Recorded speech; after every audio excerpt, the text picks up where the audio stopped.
Good morning guys! So today maaga ako nagising pero usually ito naman talaga yung oras ng gising ko dahil maaga ako bumabangon para mag-prepare para sa mga bata. So ngayon ang ganda ng weather natin. Kahapon sobrang lamig. So ngayon, yung vlog na to ay January 23. So yung pinakamalamig na experience ko January 22. Sobrang lamig. As in naka-sweater na ako. Kaya, I'm sure gustong-gusto naman ito ng mga succulents natin. So, dito, share ko lang yung mga medyo tsaka kong mga plants. Katulad dito ni Choco Moonstone, pumangit na siya. Kasi naiwan to dun sa rack sa labas. So, medyo pumayat siya. And ito yung prop ako ng Mendozay na diniligan ko na. So, mukhang na siya. Nakakuha na siya ng tubig kasi medyo mataba-taba na. Yun naman si Olivia.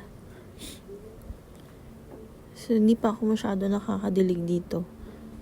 Ayun si Supreme, sobrang bilis maglagas niyan. Kaya minsan binabantayan ko rin. Baka kasi maubos din yung dahon niya. Tulad nung var na Supreme na nakuha ko na kalbo. So, ito naman si Hybrid Ellen. Okay naman siya. Medyo uhaw lang. So, dito, wala pang masyadong hindi pa sumisikat yung araw. Mga 6 o'clock yata to, ng umaga. Kakatapos ko lang magatid sa mga bata. So, yan, check lang sa plans ngayon kasi medyo chill lang tayo ngayong araw. Tapos, ito yung chroma ko. Maraming mga dehydrated ngayon dito kasi hindi ako masyado nakakapagdilig. Ayan, si Dark Blossom. Mas malaki na yung mga dahon niya. So, sorry guys kung medyo parang may sipon kasi ako. Parang hindi maganda yung boses ko. Ayan, dami na niyang babies. First time ko lang naman magkaroon nito. So, hindi ko alam kung magsasucceed yung mga babies niya. Grabe yung namin ngayon. Habang nag-voice over ako, ang lakas ng hangin. So, siguro baka maka-apekto to sa audio. Usually, ganito naman sa amin dito sa Bacoor. Pagdating ng mga January, mas na yung hangin. Mas malalakas yung hampas ng hangin dito sa amin ngayon.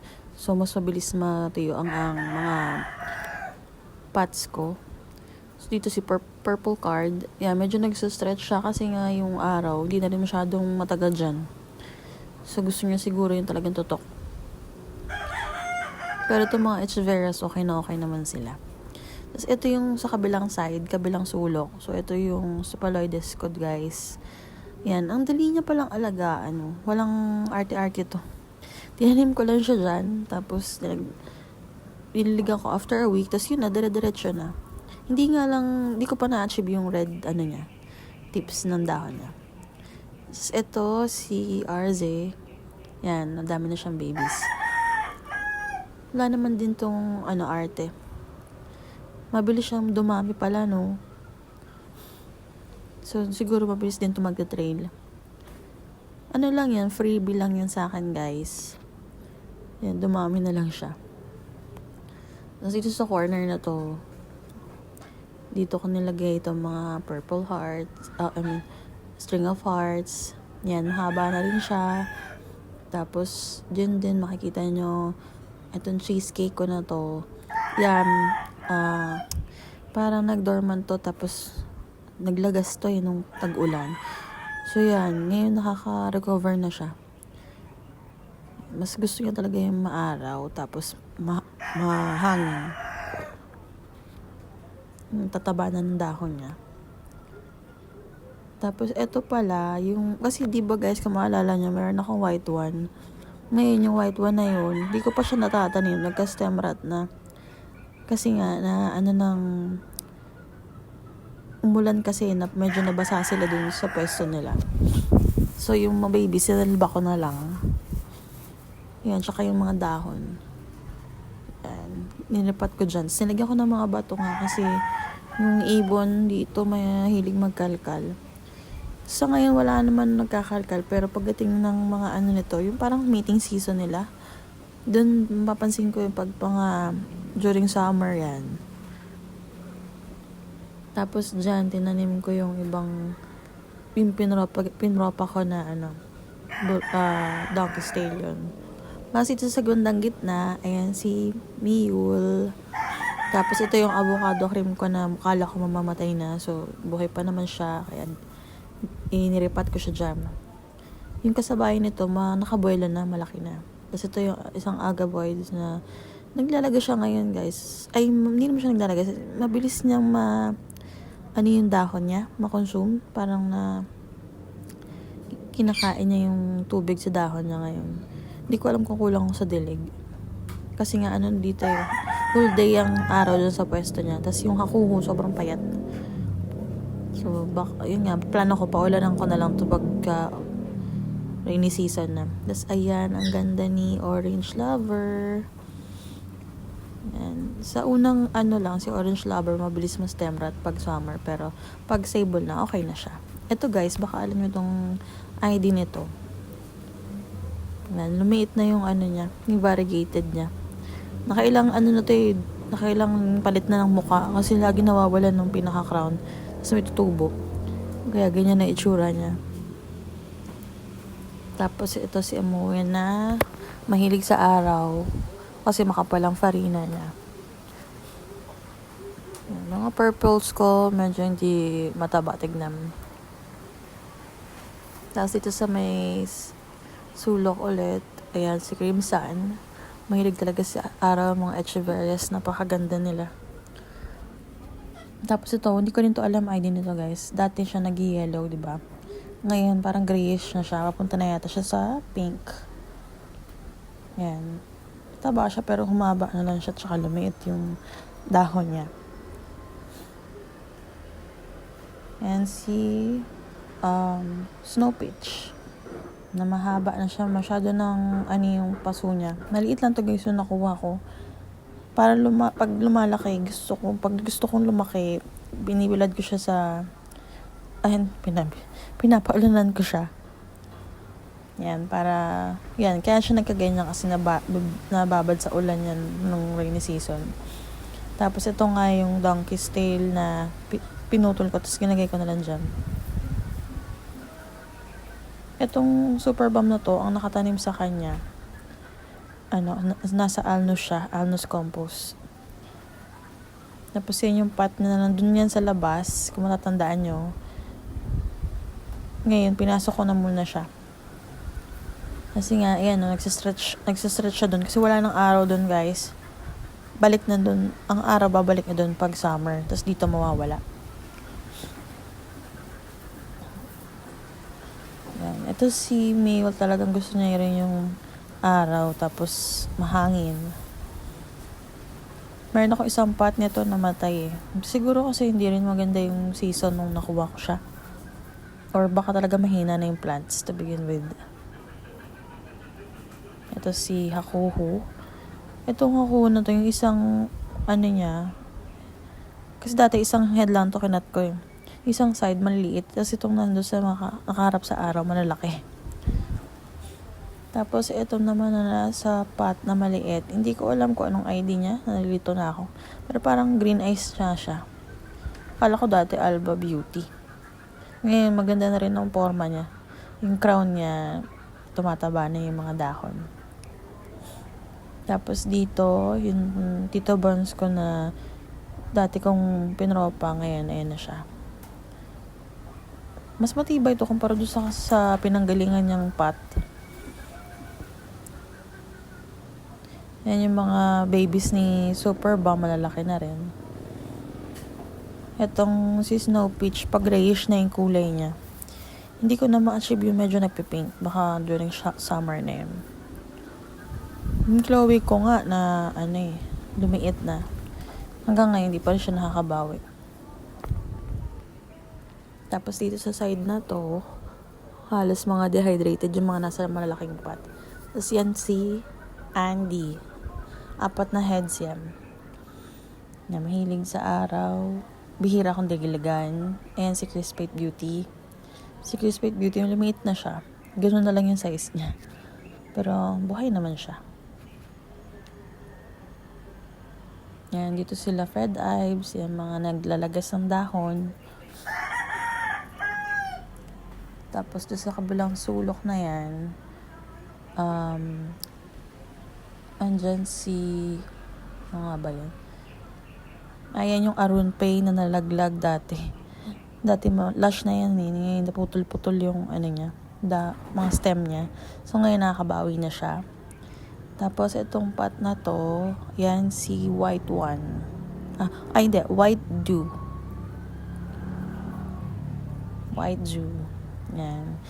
Mga ano siya dyan, tawag dyan, para mga freckles, mga blood spots niya. Yan. Medyo na rin to. Mas okay to kaysa kay Banlo. Si Banlo sensitive sa area ko eh. Namatay na yung isang pot ko nun.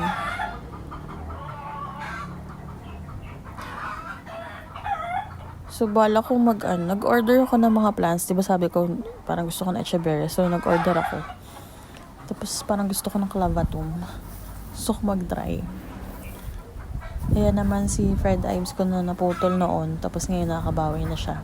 Kaya parang nabansot siya. Yan. Hindi ko pa nalalagyan to ng ng vermicast. Pero okay naman siya. Hindi siya sobrang naglalegi. Baka sa tag-ulan. So, yun nga, order ako ng mga plants. Tapos, maghanap ako ng clavatum sana. Pero, echeverias na naman ang nakuha ko. Ayan, si Raindrops. Wala na siyang, mga bumps. Pero sana pagdating ng summer. Ayan, dun yung isang kawala. Propagation. May kawala ako, guys, dati. Nalaglag sa, na tabig ng manok eh. Nagkaputol-putol na. Tapos, ito naman, si Derlu. Favorite ko yan. Tapos, may isa akong Derlu na in-order. Akala ko Derlu siya. Pero, tinitignan ko, parang iba siya. Iba ito kasi medyo patiklop. Saka namumula yung mga tips niya. Ayan, may mga babies din siya. May isa na nakuha ko. May mga babies din. Pero iba yung shape ng dahon niya. Kumpara mo dito kay yung Derlu na nakuha ko. Ayan o. Yung sa isang seller naman to. Di ba parang pabuka siya na hindi naman nagre-red yung tips niya. Parang di ko naman tandaan kung anong name ng Pero yan, kamukha niya si Derlu. Pero hindi nagre-red yung tips niya. Tapos dito sa kabilang side, si Opalina na hindi ko alam kung may babies ba yun o flower ba yan. Ayan, nakuha ko yan para may kuto pa yan. Para may mga kuto-kuto pa yan dyan. Tapos ito si Ruby Donna. Yan o. Pero maganda siya, guys, kahit sabihin mo, hindi nagre-red yung tips niya. Kasi itong Murasaki ko, gusto kong i-retoke to kasi payat. Medyo mature na to nung dumating sa akin eh. Kaya siguro ganun siya. Tapos may parang stem na nag-rot. Kaya siguro hindi tumataba. Rin to, maarte rin si Murasaki dito sa lugar namin. Pagka maulan, mabilis siya fungus. Ito si Black Crystal Rose na freebie lang sa akin. Yan, medyo stable na siya. Naglagas din to, guys eh. Pero ngayon, ayan, na siya, recover na siya. Yan, tapos dito sa sabilang side, ayan yung avocado cream ko. Yan, malaki na siya. 'Di ba maliit lang yan dati? Basta maintain ko lang yung dilig sa kanya na every once a week or every matuyo na yung soil mix niya. Kasi maliit lang naman yung pot nito. Tsaka naka-terracotta pa siya. Pa nakaka-tempt kang umorder ulit nito eh. Pero tignan ko lang pagka tag-ulan. Kasi magkasakit eh. Yan. Tapos ito, ayan yung chroma na medyo pansin ko lumiliit yung crown niya. Pero baka kasi baka nagating ng summer lumaki pa to. Yan. Gusto ko ma-achieve ulit yung mga maipalabas ko yung mga stress colors niya. Kasi ang ganda to si chroma pagka na lumabas na yung mga kulay niya. Meron ako nito mga way back 2018, 2019. Ayun, lumabas naman, napalabas ko naman yung color niya. Pero medyo natagalan ako. Yan, tingnan natin mga ilang buwan pa. Tapos yan, pinagkakasya ko na lang sila kasi natiit ang space ko. Tapos may darating pa ako, so paano na lang. Ayan, si Black Swan. Ano na rin, ang ganda na rin ang kulay niya. Nagre-red na yung tips niya. Tapos kumakapal na yung farina niya. Basta pag mga ganyan, mga once a week ko lang sila diligan. Pero ito kasi pwedeng mag twice a week ka kasi naka-terracotta. Pero yung mga ganito naka-plastic, yan, mga once a week lang. Ito guys, sobrang payat. Tumaba na yung katabi niya, si Black Bullet. Pero siya, wala, hindi siya tumataba. So sa tingin ko may something sa ugat. Baka mga mamamatay ito eh. Baka hindi ko natanim na maayos.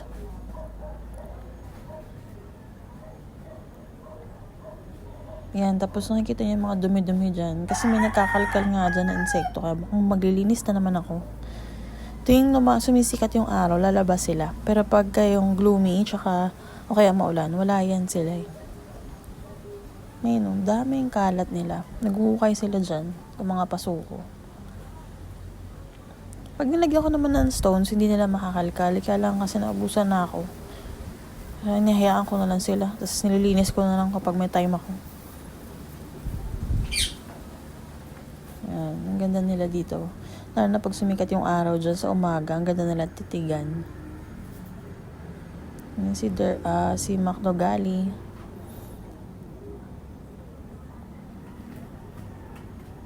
Yan yung gypsy ko na naputol. So, siguro tingnan ko kung magkaka-babies pa yan.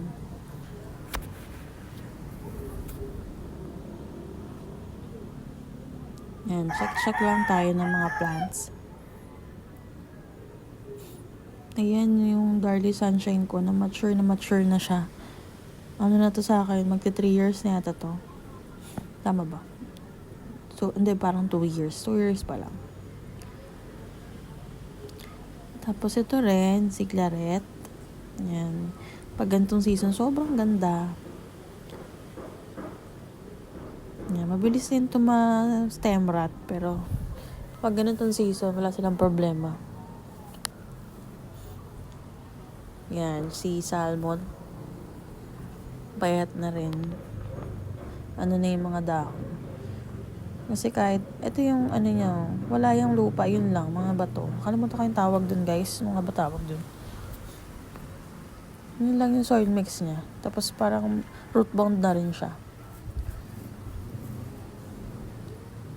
Ayan, ito si Ghosty yata to. Ayan, mga dehydrated. Tapos, ito pala yung nilagay ko nung Pasko sa kanila. Naglagay ako ng fairy light. So, yan o. Ewan ko kung makikita nyo dyan. Tapos, pag sa gabi, maganda siya tignan eh. Yan, wala lang. Naisipan ko lang ilagay siya dyan. Ang ganda niya sa gabi. Pandagdag decoration lang. Hanggang ngayon may battery pa rin siya. Yan. Tapos ito yung parang, ano ba tawag yun? Dish. Succulent dish ba yun?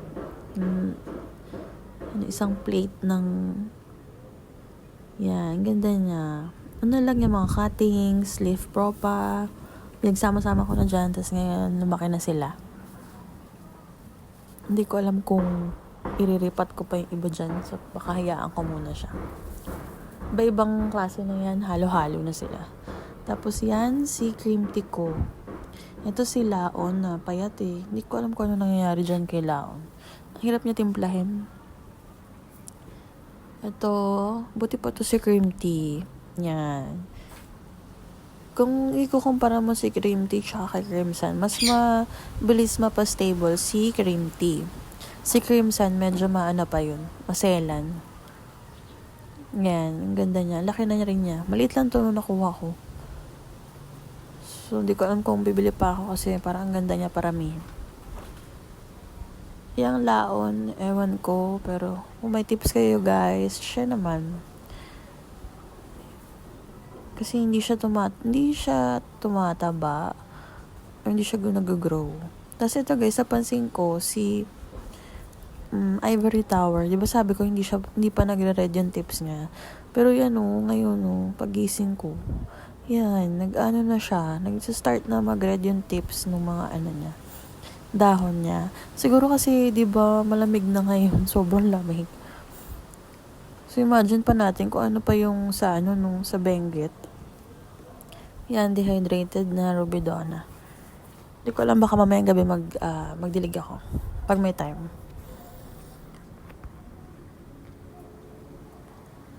Nagsistretch na rin yung Rubidona ko kasi nga, hindi niya gusto na siguro yung pwesto niya.